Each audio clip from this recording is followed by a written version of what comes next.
That's a puzzlement to me. It's the reason why I wrote this book. I have now for 2 decades been trying to explain the history of Latinos, and I started with Latin American history because that's where we all come from. And it occurred to me that, you know, there are 64 million Latinos, Hispanics in this country, Latinx, whatever you want to call us.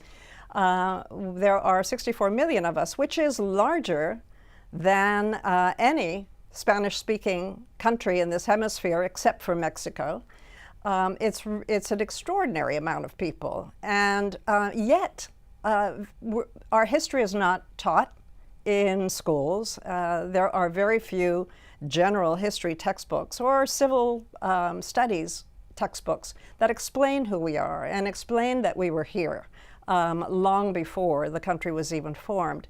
So that's been my mission for many years. And now when my editor said, well, you've written a lot about Latin America, how about the Latin America that is here?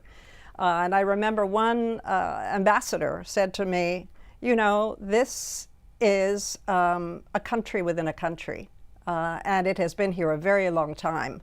And it's about time that it was explained and taught in the schools. There's, it's odd, our invisibility. It's almost, I think the editor of the New York Times during the 60s and the 70s once said, this was Scotty Rustin, James Rustin, who said, and he was on the front of the Time magazine saying it, everybody loves Latin Americans, everybody loves Latinos, but nobody wants to read about them. And I'm trying to challenge that in this book.